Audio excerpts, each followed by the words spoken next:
आप लोगों ने ऐसी फिल्में तो लाजमी देखी होंगी जिसमें आदमी को एक ऐसी सिचुएशन में फंसा दिया जाता है कि वहां से जिंदा निकलना नामुमकिन हो जाता है, लेकिन वो अपनी जान बचाने के लिए हर मुमकिन कोशिश करता है। उनको कम से कम इतना जरूर पता होता है कि उन्हें अपनी जान बचाने के लिए आखिर करना क्या है। लेकिन आज जो कहानी मैं आपको सुनाने जा रही हूँ, इसमें एक लड़की अपने आप को एक छोटी सी टनल में फंसा हुआ देखती है और उसे वहाँ से रेंगते हुए बाहर निकलना था। इस लड़की को क्यों बंद किया गया और इस लड़की के साथ क्या करेंगे, क्या वो बाहर निकल सकेगी या अंदर ही मारी जाएगी, ये सब हम इस फिल्म में जान पाएंगे। कहानी के शुरू में हमें एक लड़की दिखाई जाती है जिसका नाम लिसा है। लिसा एक सुनसान सड़क पर अकेली खड़ी होती है। लिसा खुदकुशी करने के लिए एक कार के सामने लेट जाती है, लेकिन वो ऐसा करने में नाकाम हो जाती है। उसके लिए ऐसे खुदकुशी करना बहुत मुश्किल लग रहा होता है। एक कार वाला लिसा को लिफ्ट देने की ऑफर करता है। पहले तो लिसा लिफ्ट लेने से इनकार कर देती है, लेकिन वो देखती है कि पिछले काफी घंटों से ये एक ही कार थी जो बार बार यहाँ से गुजर रही थी। तो फिर वो उस कार वाले के साथ जाने का फैसला कर लेती है। कार में बैठा आदमी अपना नाम एडम बताता है। वो बहुत सीरियस बातें करता है, जैसे वो कोई पुलिस वाला हो। फिल्म में हमें यहाँ पता चलता है कि आज लिसा की बेटी की सालगिरह है, जो कि कुछ साल पहले मर चुकी थी। लिसा को अपनी बेटी के मर जाने का बहुत दुख होता है, जो कि वो बर्दाश्त नहीं कर पा रही होती और इसीलिए वो अपनी जान लेना चाहती है।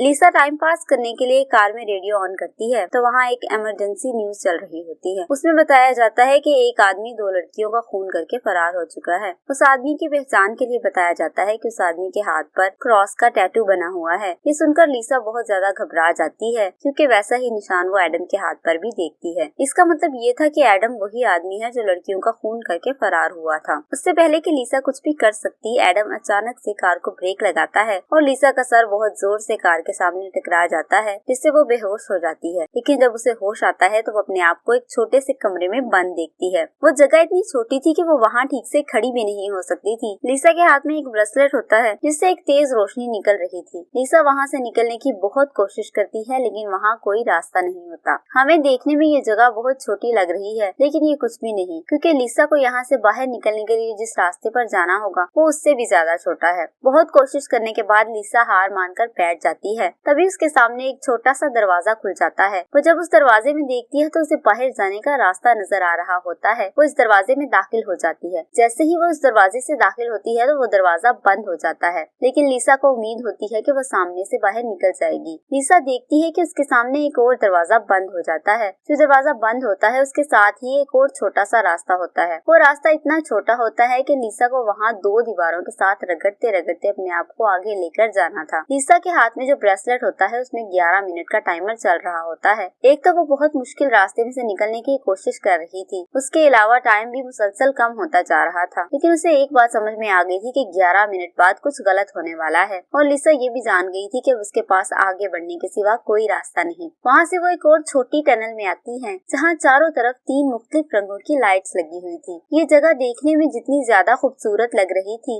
उतनी ही ज्यादा खतरनाक भी होती है। कुछ ही देर में वो दीवारें आपस में मिलने लगती हैं। लिसा को पहले ही इस बात का अंदाजा हो गया था, इसलिए वो कुचले जाने से पहले ही इस टनल से बाहर आ जाती है। जब वो यहाँ से आगे जा रही होती है तो रास्ते में से एक लाश दिखाई देती है। उसके हाथ में भी ऐसा ही ब्रेसलेट था जैसा लिसा के हाथ में। इसका मतलब ये था कि कभी ये इंसान भी इस टनल में फंसा होगा और अपनी जान की बाजी हार गया होगा। लिसा वहाँ से गुजरने के लिए उस लाश को अपने रास्ते से हटा देती है। ऐसा करने पर उसे बहुत घिन आ रही होती है, लेकिन वो बहुत मुश्किल से अपने आप को कंट्रोल कर लेती है। आगे जाने पर एक और गेट बंद हो जाता है। कुछ देर बाद उसके हाथ में लगी हथकड़ी का रंग लाल हो जाता है। लिसा को अपने पीछे एक सेफ प्लेस खुलती हुई नजर आती है। वो जल्दी से उस सेफ प्लेस में छुप जाती है और साथ ही उस बॉक्स पर एक कवर आ जाता है। देखते ही देखते उस टनल में आग लग जाती है, क्योंकि लिसा का टाइम खत्म हो चुका था। पर लिसा एक सेफ प्लेस में होती है, जिसकी वजह से वो आग से बच जाती है और उसका टाइम फिर से 11 मिनट से शुरू हो जाता है। लिसा अब इस बॉक्स से बाहर नहीं आना चाहती थी, लेकिन वो बॉक्स खुद ही उसे बाहर निकाल देता है। लिसा के बाहर आने पर टनल की दीवारें एक बार फिर से आपस में मिलने लगती हैं। लिसा को ऐसे लगता है कि वो यहाँ ही मर जाएगी, लेकिन वो दीवारें उसका रास्ता छोटा करने के लिए आपस में मिल रही होती हैं। लिसा बहुत ज्यादा घबरा जाती है और उसकी हिम्मत जवाब दे रही होती है। लिसा फूट फूट कर रोने लगती है। लिसा किसी भी तरह हिम्मत करके आगे की तरफ जाती है।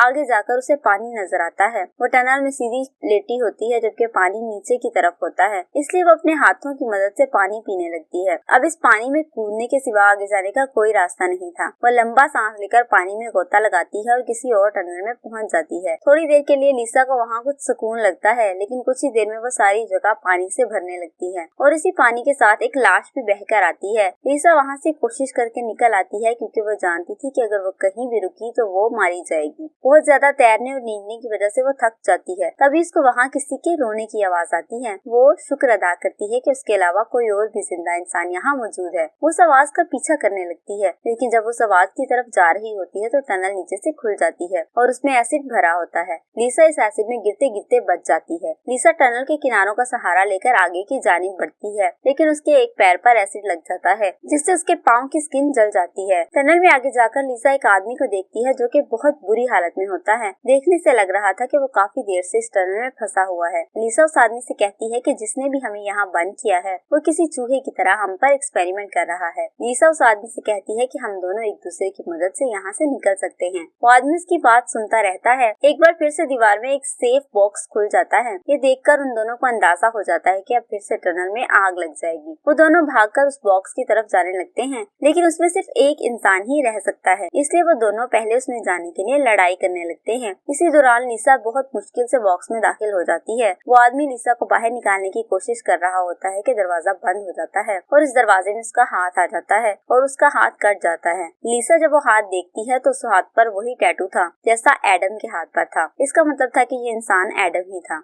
एडम का टाइम खत्म हो चुका था और देखते ही देखते टनल में आग लग जाती है और एडम उस आग में जलकर मर जाता है। अब लिसा के सामने एक रोबोट आता है जिसका मुंह आधा इंसान की तरह होता है और उसके जख्मों को ठीक करने लगता है, लेकिन लिसा उसे कहती है कि मैं मरना चाहती हूँ। तभी रोबोट उसे एक फ्लैशबैक दिखाता है। जब वो एडम के साथ कार में बैठी थी तो एडम ने उस पर हमला किया। तभी आसमान पर कोई रोशनी चमकती है जैसे कोई एलियन ने उन दोनों को वहाँ से उठा लिया हो और उन्होंने ही ये गेम बनाया हो। वो नहीं चाहते थे कि लिसा इस गेम में मारी जाए, लेकिन ये अलग बात है कि उन्होंने उसे मारने में कोई कसर भी नहीं छोड़ी। वहाँ एडम का हाथ देखने पर उसे क्रॉस और डायमंड के टैटूज नजर आते हैं। अभी वो ये निशान देख ही रही थी कि एक घूमता हुआ ब्लेड उसकी तरफ आने लगता है। ब्लेड को देखकर वो पीछे की तरफ भागने लगती है और ब्लेड से बचकर कहीं और टनल में आ जाती है। इतना सब कुछ हो जाने के बाद भी वो नहीं रुक सकती थी। अब आप लोग भी लिसा की तरह सोच रहे होंगे कि आखिर यहाँ ये सब चल क्या रहा है, क्योंकि एडम कुछ देर पहले आग में जलकर मर गया था, लेकिन वो फिर से अधमरी हालत में लिसा का पीछा करने लगता है क्योंकि वो नहीं चाहता कि लिसा यहाँ से जिंदा वापस जाए। लिसा उससे बचते हुए कमरे में आ जाती है। ये कमरा बहुत ज्यादा रोशन होता है जैसे सारी टनल की लाइट्स यहाँ ही लगा दी हो। वो कमरा शीशे की दीवारों का बना होता है। वहाँ पर लिसा उनकी दीवारों पर अपने आप को देखती है। वो दीवारों पर अपने बचपन की तस्वीरें देख रही थी। वो ये देखकर बहुत हैरान थी कि ये चीजें उसके अलावा कोई नहीं जानता। वो ये सोच रही थी कि उसकी यादों की वीडियो बनाकर किसने चला दी। हमें यहाँ ये पता चलता है कि लिसा की बेटी की मौत एक खिड़की से कूदने की वजह से हुई थी। वो उसके लिए खुद को जिम्मेदार समझती थी क्योंकि उसकी बेटी नहीं जानती थी कि वो यहाँ से कूदने से मर भी सकती है। एडम उसका पीछा करते करते उस कमरे में भी पहुंच जाता है। लिसा उससे बचने के लिए एक टनल में चली जाती है, लेकिन यहाँ उसके सामने दो रास्ते आते हैं। उसके पास सोचने के लिए ज्यादा वक्त नहीं था क्योंकि उसका टाइम खत्म हो रहा था। ऊपर से एडम उसका पीछा कर रहा था। यहाँ वो देखती है कि टनल के अंदर सामने की तरफ नुकीली तारें बंधी होती हैं और अगर उसे अपनी जान बचानी है तो उसे उन तारों को पार करना ही होगा। वो कांटे उसकी स्किन को बहुत डैमेज कर देते हैं और उसकी स्किन में चुभ जाते हैं। वो वहाँ बहुत निराश हो जाती है क्योंकि उसके सामने आग की लपटें आ रही थी और उसे लग रहा था कि अब तो वो जरूर मर जाएगी, लेकिन उसके नीचे से टनल खुल जाती है और वो नीचे गिर जाती है।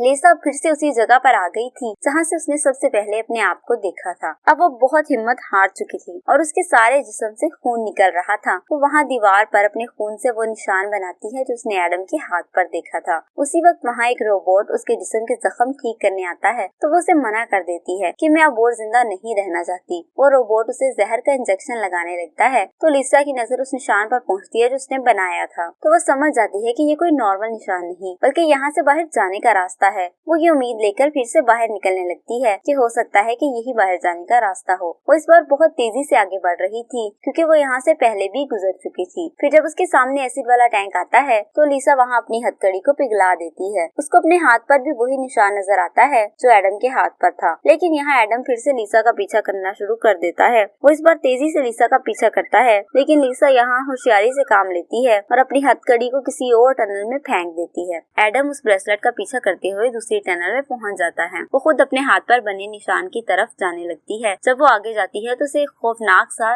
टनल नजर आता है। वो ऐसा महसूस कर रही थी जैसे वो किसी जानवर के पेट के अंदर मौजूद है। वहाँ वो कुछ चीजों को महसूस करती है। वो इस सब से बिल्कुल भी डर नहीं रही होती बल्कि वो उनसे बातें करने की कोशिश करती है। जब वो आगे जाती है तो उसको अपना ब्रेसलेट नजर आता है जो कि एडम वहाँ ले आया था, तो वो भी वहाँ आ जाता जाता है। लिसा उससे बचने की कोशिश करती है, लेकिन हथकड़ी में लगा अलार्म बजना शुरू हो जाता है और एडम फिर से लिसा का पीछा करने लगता है। अलार्म का मतलब था कि लिसा का टाइम खत्म हो चुका है और इस बार एडम से पहले वो शीशे के बने बॉक्स में चली जाती है, लेकिन इस बार टाइम खत्म होने के बाद भी वहाँ आग नहीं लगती। एडम वहाँ लिसा पर हमला कर देता है, लेकिन लिसा अपने पाँव से उसका सर कुचल देती है। लिसा अब निशान को देखते हुए आगे जाती है और निशान के मुताबिक ये आखिरी टनल थी, जिसके बाद वो इस टनल के जाल से बाहर निकल जाएगी। लेकिन उसी वक्त उसे वहाँ अपनी बेटी दिखाई देती है, जो उसे अपने साथ जाने को कह रही थी। वो उसे कहती है कि आप मेरे साथ आएं, हम मिलकर रहेंगे। लेकिन लिसा समझ जाती है कि मेरी बेटी तो मर चुकी है और मुझे इस टनल से बाहर निकलना है। लिसा वहाँ से बाहर जाने लगती है और अपनी हथकड़ी को वहीं रास्ते में फेंक देती है। लिसा के सामने आखिरी टनल थी, जो कि सबसे ज्यादा मुश्किल थी, क्योंकि उसमें तेज धार 3 ब्लेड चल रहे होते हैं, जो कि एक खास पैटर्न से चल रहे होते हैं। पहला ब्लेड 4 सेकंड में नीचे आता था, दूसरा 3 सेकंड में और तीसरा 2 सेकंड में। लिसा पहला और दूसरा ब्लेड पार कर लेती है, लेकिन तीसरा ब्लेड बहुत तेजी से नीचे की तरफ आता था। वो हिम्मत करके ब्लेड के ऊपर जाते ही उसमें से निकलने की कोशिश करती है। उसका सारा जिस्म गुजर जाता है, लेकिन उसका एक पाँव उस ब्लेड में आकर कट जाता है। वो दर्द से चिल्लाने लगती है। वो यहाँ तक आते आते मरने वाली हो चुकी थी। वो अपने सामने एक खुला आसमान देखती है। जब वो वहाँ से निकलने वाली होती है तो उसे पता चलता है कि ये एक असली आसमान नहीं था, बल्कि एक स्क्रीन लगी हुई थी। वो ये देखकर बहुत उदास हो जाती है और जोर जोर से रोने लगती है, लेकिन वो ये सोचकर जरा खुश होती है कि कम से कम उसने बाहर निकलने की कोशिश जारी रखी। वो अपने आप से बातें करने लगती है कि इस टनल में बहुत ज्यादा रोशनी हो जाती है और जब रोशनी खत्म होती है तो वो अपने आप को खुले आसमान के नीचे पाती है। वो बहुत खुश हो जाती है, लेकिन वो वहाँ अपनी बेटी को भी देखती है। तो लिसा उससे पूछती है कि क्या मैं मर गई हूँ। वो उससे कहती है कि आप तो बहुत बार मर चुकी हैं। मैं उम्मीद करती हूँ कि आपको आज की कहानी बहुत पसंद आई होगी। अगर आप मज़ीद ऐसी और फिल्मों की कहानियाँ देखना चाहते हैं तो हमारे चैनल को सब्सक्राइब जरूर करें और साथ में बेल आइकन के बटन को प्रेस करना ना भूलें, ताकि हर नई आने वाली वीडियो का नोटिफिकेशन आपको मिलता रहे।